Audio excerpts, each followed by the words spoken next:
The year is 1991. The place is Oracle, Arizona. At the foot of the Santa Catalina Mountains, amidst red sands and arid shrubs, a structure rises, as alien as if it had fallen from space, yet equally mesmerizing. This is one of the most ambitious engineering marvels human history has ever seen. Thousands of glass panels, fitted over a steel skeleton, shimmer under the sun. Inside, it hides a breathing artificial planet, completely independent of the desert outside. This is Biosphere 2.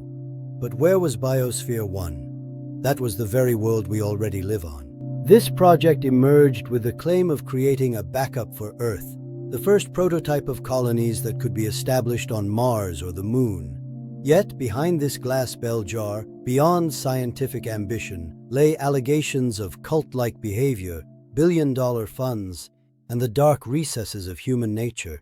Let's go back a bit. The year is 1970. The place is New Mexico. There is a group of people belonging to the counterculture movement, blending theater and ecology, living on a ranch called Synergia. Their leader is John Allen, a charismatic, intellectual but highly controversial figure. A metallurgical engineer and Harvard MBA graduate, Allen enchanted those around him while, according to some claims, dominating them psychologically. There was another critical name within this group, Ed Bass, the heir to a Texas oil-wealthy family.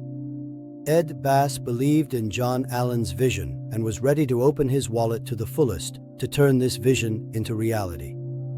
In 1984, Space Biospheres Ventures was founded. The goal was madness: to enclose a 1.2-hectare area with glass, fit the world's basic ecosystems, from rainforests to oceans, savannas to marshes, inside, and completely isolate this system from the outside world. No entry for air, water, or food. Only sunlight can enter, and only information and electricity can leave. To put it in technical terms, I am talking about an ecosystem that is materially closed but energetically open. The construction process was carried out with a level of precision rivaling a science fiction movie set. Between 1987 and 1991, approximately $200 million were buried in the Arizona desert. The skeleton of the structure was designed with the seriousness of a city infrastructure project. The glass panels, seals, and joints were produced according to the most aggressive sealing standards of the era, with the goal of keeping a massive glass structure nearly airtight. In short, this structure pushed the boundaries of engineering in terms of large-scale sealing. Engineers designed giant lungs to prevent the glass from shattering in the event of internal pressure changes. These structures, named the West and South lungs, balanced the pressure by expanding when the air inside heated and expanded, essentially allowing the structure to breathe. The world created inside was a true visual feast. The 25-meter-high rainforest was adorned with plants brought from the Amazon. The 3.4 million-liter saltwater tank housed a living coral reef, a mangrove swamp, a fog desert, and areas where 8 people would live and farm. Everything seemed perfect. However, dissenting voices had already begun to rise in the scientific world. The lack of formal scientific degrees for John Allen and his team brought criticism that the project was a massive theatrical stage financed by a wealthy man rather than a scientific experiment. Still, as you can imagine, the media loved this story. Newspapers ran headlines like Noah's Ark 2.0, and the world held its breath waiting for this experiment. And the expected day arrived. September 26, 1991. 8 people, 4 women, 4 men. This team, called the Biospherians, appeared before the press in navy blue jumpsuits, reminiscent of Star Trek uniforms. Among them were familiar names like Dr. Roy Walford, botanist Linda Lee, engineer Tabor McCallum, and Jane Pointer. The cameras were rolling, hundreds of people were cheering. This was a farewell ceremony because, for the next 2 years, the world would be nothing more than a view for these people on the other side of the glass. At exactly 08:15, the airlock closed with a massive hissing sound. The steel arms turned, and the metallic hum of the pressure equalization and the seals settling into place was heard. The system was sealed. There was no longer any connection between the atmosphere inside and the atmosphere outside. The first hours passed in euphoria, absolute bliss. The team felt like the most important explorers in history as they waved to the crowds from behind the glass. But beneath this Eden-like simulation, invisible ticking time bombs had already begun to count down. According to data reflected in official reports, the soil inside was so rich in organic matter that bacterial activity began to peak in the very first days of the experiment. These bacteria were ravenously consuming oxygen and producing carbon dioxide. No one realized it yet, but Biosphere 2 was about to turn into a subtle trap, preparing to slowly suffocate its inhabitants. Outside, Ed Bass and John Allen sat in the director's chairs of the world's most expensive show. However, according to allegations, there were doubts about the system being fully closed even before the doors were shut. Rumors suggested that just before the opening, stocks and certain technical preparations might have been expanded in a way that contradicted the fully closed claim.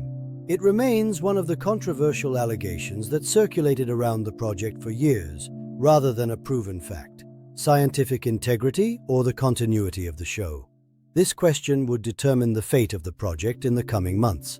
As night fell, Biosphere 2 was like a giant diamond glowing in the middle of the desert. But inside, biological clocks began to tick, and carbon dioxide levels began to rise millimeter by millimeter. Utopia had been built, but every utopia carries the seeds of its own dystopia, and those seeds were going to sprout much faster than anticipated. The year is 1992. The place is Biosphere 2. Only a few months had passed since the doors closed when an unexpected guest appeared in the Arizona skies: El Niño. Mother Nature seemed to be providing an answer to this arrogant human experiment. With the influence of El Niño, cloudiness increased during those winter months. On top of that, when the invisible costs of the design, such as the light permeability of the glass dome, condensation, and desert dust, were added, the winter of 91 to 92 became a virtual blackout for the system inside. This spelled disaster for a system dependent on solar energy. Plants could not photosynthesize, therefore they could not produce enough oxygen, and the crops were not growing. The tropical forest and farming areas, designed as a Garden of Eden, soon turned into a brutal battlefield. Life inside had shifted from a scientific observation to a primitive struggle for survival in every sense of the word.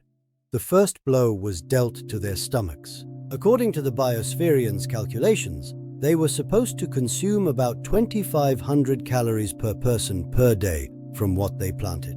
But the reality was harsh. Due to low yields and pests, this figure dropped to 1,800, and on some days, even lower. The team had to eat sweet potatoes and beets morning and night, so much so that their skin began to turn orange due to the beta-carotene they were consuming. Hunger was so dominant that a tension arose where plates were licked clean at mealtimes, and fights could break out over a single crumb falling to the floor. Although the team's doctor, Roy Walford, tried to rationalize this as a life extension experiment through calorie restriction, the Biospherians lost between 13 and 18 kilograms on average. Hunger began to gnaw not just at their bodies, but at their minds.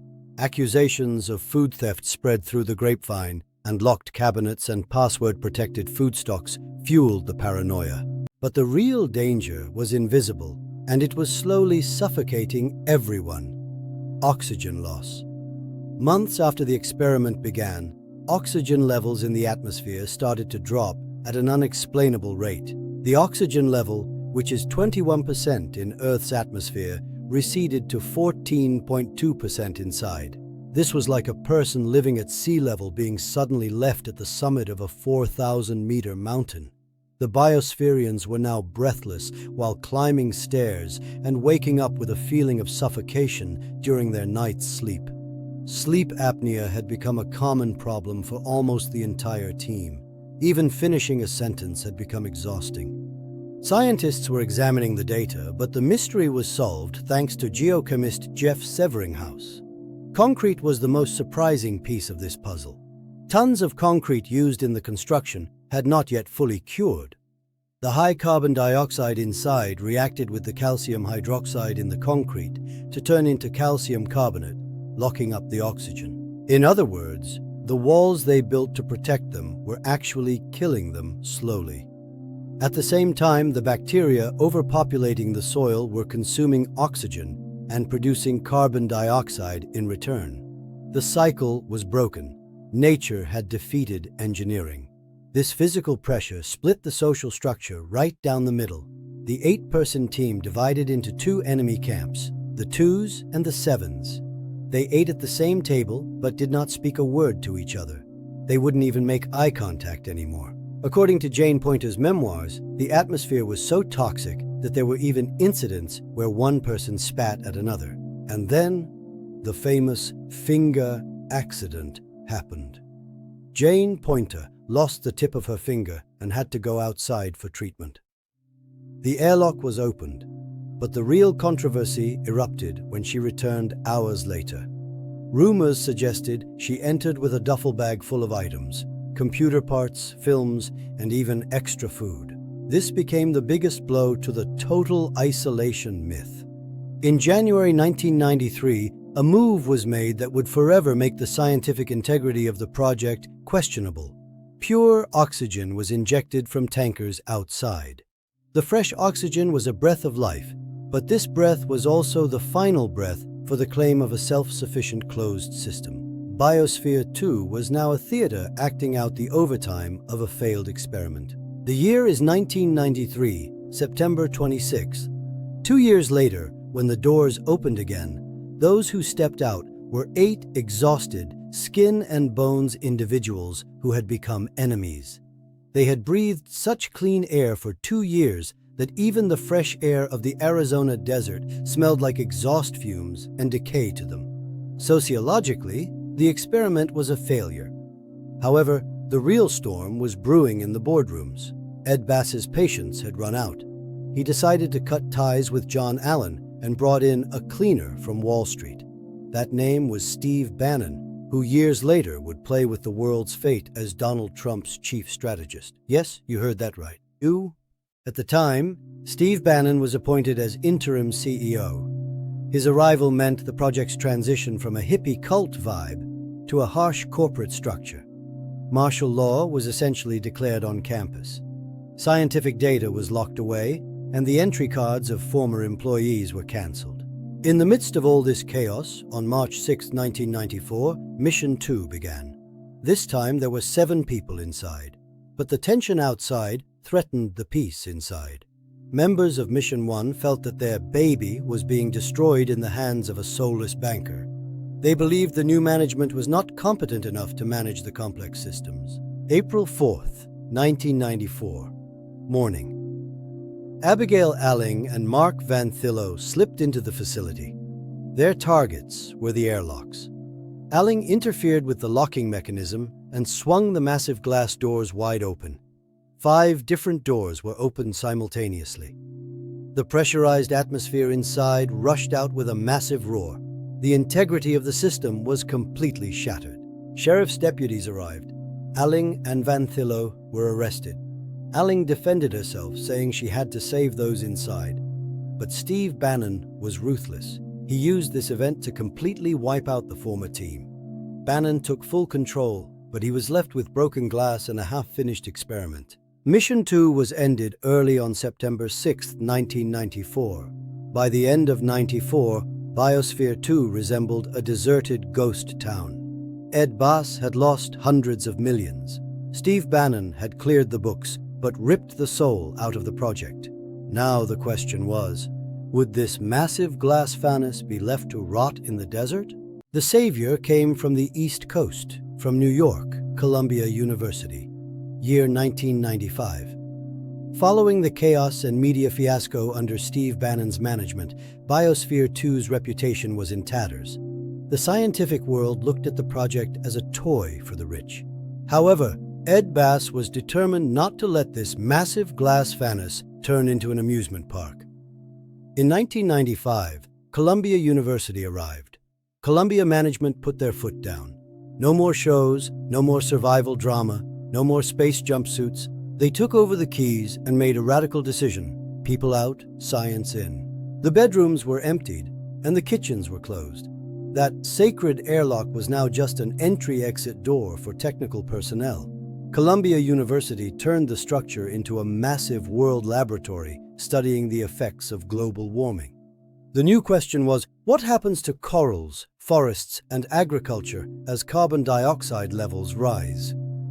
Between 1996 and 2003, Biosphere 2 experienced perhaps the most productive scientific period in its history. Researchers intentionally increased the carbon dioxide levels. In doing so, they simulated the world of the year 2100 today.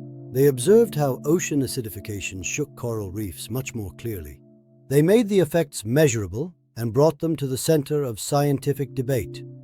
They were no longer in the magazine pages of the New York Times, but in the academic articles of prestigious journals like Science and Nature. However, the reality that science is expensive hit Columbia management like a slap in the face. The cost of keeping this facility open was staggering. Just cooling the glass fanus, circulating the ocean, and running the systems cost $2 million annually in electricity bills alone. Keeping those glasses cool in the scorching Arizona heat was like throwing money into a fire. By 2003, Columbia University stated, "We can no longer carry this burden," terminated the contract, and left the facility. That was the moment the darkest period for Biosphere 2 began, a 4-year state of limbo. The facility fell silent. Ed Bass put this massive structure up for sale, and the vultures immediately flocked. Real estate developers. Arizona was a rapidly growing state, and this land was extremely valuable. The investors' plans were hair-raising: demolish the glass fanus, sell the steel skeleton as scrap, and build luxury villas, hotels, or shopping malls on this land. Allegedly, even drafts of a housing project named Little Creek had been drawn up. This shrine, which once held humanity's Mars dreams, was now in danger of becoming an outlet center. The scientific world was on edge. Could the largest ecological research tool in human history end in the bucket of a bulldozer? Just as it was on the brink in 2007, a local hero took the stage: the University of Arizona. The University of Arizona was aware of the scientific potential of this structure, but it didn't have the money. However, behind the scenes, there was that name again: Ed Bass. Through the Phycology Trust Foundation he established, he made a $30 million donation to the university. He had only one condition: don't demolish it. Let science continue. In 2011, ownership was transferred entirely to the university. This was the salvation of Biosphere 2. The University of Arizona didn't just preserve the facility, they transformed it into the world's most advanced earth science observatory. They bulldozed those old farming areas where the biospherians once fought over hunger. In their place, they built a massive experiment called LEO, spending millions of dollars. LEO was an artificial mountainside built on 3 giant steel trays containing tons of volcanic soil and equipped with thousands of sensors. Here, they track every molecule of water from the moment rain hits the soil. This was no longer a romantic space dream. It was cold, analytical, and ultra-technological science trying to understand the future of water and soil. Thus, Biosphere 2 anchored in a safe harbor in its turbulent journey, evolving from utopia to dystopia and finally into a respected research center. But the story isn't over, because the lessons from the past are still the only and truest guide for Elon Musk and NASA as they plan to go to Mars today. The year is 2024. If you visit Oracle, Arizona these days, you can still see that massive glass structure in its place, and its doors are no longer locked. Every year, about 100,000 visitors walk through the corridors where 8 people once fought over hunger and struggled through oxygen deprivation, tickets in hand. Inside, that magnificent ocean is still there, but no one is trying to survive in it anymore. Under the management of the University of Arizona, it serves science as the world's largest controlled environment laboratory. However, the legacy left by Biosphere 2 is hidden in a place much deeper and darker than academic papers. This project is the biggest warning sign for everyone today who looks at Elon Musk's Starship rockets and gets excited about going to Mars. Why? Because Biosphere 2 taught us in the harshest way that technology cannot always defeat biology, and money cannot buy nature. Engineers produced the world's strongest steel, the most airtight glass. But they couldn't calculate that the invisible bacteria in the soil would steal the oxygen. They couldn't foresee that the concrete could breathe and absorb the air. They couldn't account for the fact that bees would see the UV light reflected from the glass, lose their way and die, and thus plants wouldn't be pollinated. This actually shows us, and everyone, in a colony we build on Mars or the Moon, the thing that kills us probably won't be the rocket exploding or radiation. The thing that will kill us will be a tiny, invisible gear of the ecosystem that we aren't even aware of yet. In Biosphere 2, this was the concrete. On Mars, maybe it will be the chemistry of the soil or an unknown effect of gravity on our blood circulation. More importantly, maybe it will be the human factor. The deep psychological breakdown experienced by Jane Poynter and the other Biospherians was written in blood into the literature of space psychology. NASA and similar institutions frequently return to the Biosphere 2 example when the human factor in closed environment missions is discussed. It's like a massive warning sign standing behind modern space plans in terms of team dynamics and isolation psychology. We saw that a threat from the outside doesn't unite the group. On the contrary, it tears it apart. When people realize they have nowhere to run inside a closed box, they return to their most primitive impulses. They tribalize, they create enemies, and they choose to hide resources rather than share them. Do you think Biosphere 2 was a $200 million failure? I don't think so. According to science historians, this was a successful failure because it showed us what doesn't work. The most ironic and poetic result of the project is hidden in these words of the Biospherians. When we were inside, we used to look out from behind the glass. We would watch a bird fly, the wind shake a tree, and we would cry. Because at that moment, we realized that Biosphere 2 was just a copy. The real miracle was outside. We tried to build Biosphere 2 with our technological arrogance. We thought we could create a small world with our own hands. But in this process, we learned the actual truth, the greatest lesson, Biosphere 1, namely Earth.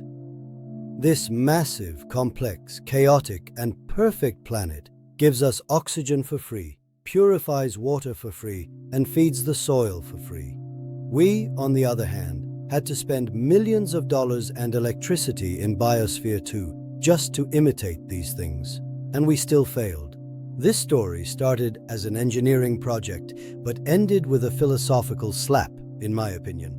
Going to another planet, colonizing it, might be a wonderful goal. But there is no backup for the life support unit we have, Earth. I think the dimming lights of Biosphere 2 say only one thing. We need to take good care of this blue sphere, because making a backup is much harder than we thought. Take care of yourselves until the next video.